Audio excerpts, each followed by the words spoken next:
खरं तर पहाटेच्या काळोखात प्रकाशाचं पूजन व्हावं, प्रकाशाचं एक मधुर पूजन व्हावं असा एक संस्कारक्षम पक्षी असतो आणि तो म्हणजे श्रद्धा. आदरणीय सर, या ठिकाणी उपस्थित असलेला प्रत्येक जण तुमच्या श्रद्धेपोटी या ठिकाणी आलेला आहे. एक अफाट श्रद्धा, एक अफाट माया, एक आईची माया जी लेकराच्या पोटी असते ते प्रत्येकाच्या नजरेमध्ये या ठिकाणी आहे. आणि आज माझ्या या माऊलीचा वाढदिवस, म्हणून हा वाढदिवसाचं अभिष्ट चिंतन करण्यासाठी आपण आज ठिकाणी उपस्थित आहोत. खरं तर परमेश्वर दारात उभा आहे, पण माझ्या आईवडिलांची सेवा करत असताना मी उठू शकत नाही, म्हणून पुंडलिकाने त्यांना उभं राहण्यासाठी वीट फेकली. त्या पुंडलिकाचं मन म्हणजे आमचं तुमच्याबद्दलचं असलेलं मन आहे. आदरणीय सर, रामाला मी उष्टी पुढे कशी द्यावी हा प्रश्न शबरीला कधी पडला नाही, पण माझ्या रामाला आंबट बोर खाऊ लागू नये म्हणून प्रत्येक बोर तिने चाकून पाहिलं. तिचं जे मन रामाबद्दलचं होतं तेच आमचं मन तुमच्याबद्दल आहे. या सगळ्यांमध्ये जन्म देणारी आई म्हणून ती माझी गुरु. मला चालायला बोलायला शिकवलं माझ्या वडिलांनी, म्हणून ते होते गुरु. पण मी कोण आहे, माझा जन्म कशासाठी झाला, मला जन्मात येऊन करायचे का हे सांगणारे गुरु माऊली तुम्ही, म्हणून मी तुमच्या समोर उभी आहे. आज मी जे काय आहे, रुपाली चाकणकर म्हणून जे काही करत आहे ते माझं सारं अस्तित्व तुमचं आणि या गुरु माऊलीचं आहे. हा महाराष्ट्र, आपण सातत्याने असं म्हणतो की हा महाराष्ट्र छत्रपती शिवरायांचा, राजर्षी शाहू महाराजांचा, क्रांतिबा ज्योतिबा फुल्यांचा, विश्वरत्न डॉक्टर बाबासाहेब आंबेडकरांचा, संत तुकडोजी महाराजांचा, संत जगद्गुरु तुकोबारायांचा, संत गाडगेबाबांचा, की ज्या लोकांनी कुठल्याही चमत्कारांना आणि कर्मकांडांना थारा दिला नाही. तुमच्या श्रद्धा असणं हा एक वेगळा भाग आहे. तुम्ही एखाद्याला आदर्श मानणं हा एक वेगळा भाग आहे. आणि तुम्ही कुठलाही सारासार विवेकी विचार न करता अगदी आंधळेपणाने गोष्टीला वाहून घेणं हा एक वेगळा भाग आहे.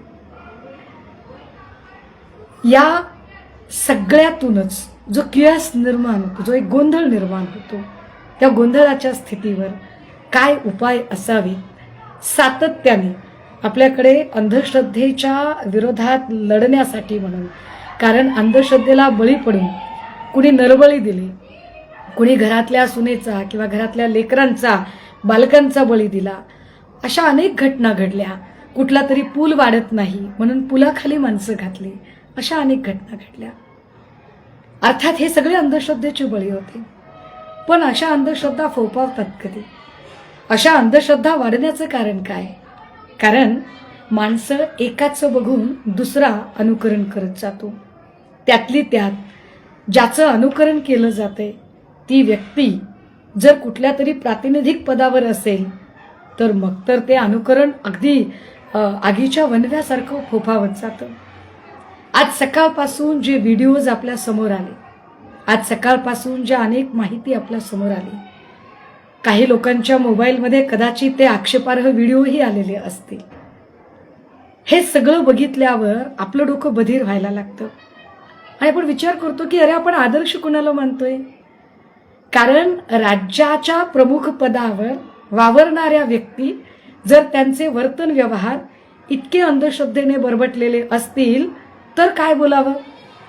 खरं तर ज्योतिष सांगणे चांगलं की वाईट याच्यावर मला आता जायचंच नाहीये.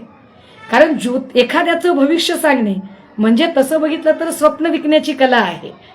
एखाद्याला स्वप्न दाखवणं, तू हे होऊ शकतो, तू ते होऊ शकतो, तू हे करू शकतो. सहज तुमच्या दाराशी एखादा माणूस येतो, तुम्हाला भविष्य सांगायला बोलतो, बाई तू फार चांगली पण जग नाही चांगलं. जेव्हा तुझ्याकडे असतं तेव्हा जगाकडे असतं, जेव्हा तुझ्याकडे नसतं तेव्हा जगाकडे नसतं. तू सगळ्यांच्या मदतीला उरते पण तुझ्या मदतीला कोणीही येत नाही. तू सगळ्यांशी चांगलं वागते पण जग तुझ्याशी चांगलं वागत नाही. बाई तू सगळ्यांना मदत करते पण जग तुझा हात मात्र अळणीच आहे. आणि हे कुठल्याही संसारात खचलेल्या बाईला पटत जातं. संसारात खचलेली जी बाई आहे तिला ही गोष्ट कुठेतरी अपील होते की हो मी खूप सगळ्यांशी चांगलं वागते पण जग माझ्याशी चांगलं वागत नाहीये. मी सगळ्यांची मदत करते पण जग माझी मदत करत नाहीये. मला कोणीतरी माझ्या कामात अडथळे आणण्याचा प्रयत्न करते. हे तिला मानसिक दृष्ट्या असं काही वठवलं जातं की मग अंधश्रद्धेला सुरुवात होते. अर्थात ज्योतिष सांगणे हे फक्त भविष्य सांगण्याशी संबंधित, पण तंत्र मंत्र अघोरी विद्या हा अजून वेगळा प्रकार. हे जे तंत्र मंत्र अघोरी विद्या करणारी जी माणसं आहेत, खरंच हे असं असतं का?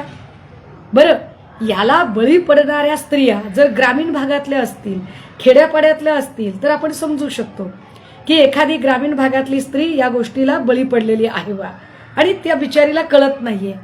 परंतु शिकल्या सवरलेल्या महिला जर बळी पडत असतील तर दादा हो, एखाद्या पुरुषाचा सगळ्यात सन्मानाची जागा काय? तर त्याने डोक्यावर बांधलेला फेटा, की तो फेटा त्याने कोणाच्याही पायात ठेवणे म्हणजे त्याचा अपमान होणे आहे. आणि एखाद्या स्त्रीसाठी सन्मानाची बाब काय? तर तिचा असणारा पदर, अत्यंत सन्मानाची बाब. राज्याच्या महिला आयोगाच्या प्रमुख असणाऱ्या व्यक्ती जर अशा एखाद्या माणसाचे पाय धुत असतील आणि त्याचे पाय धुवून ते आपल्या पदराने पुसत असतील, तर हे गंभीर आहे, हे फार गंभीर आहे.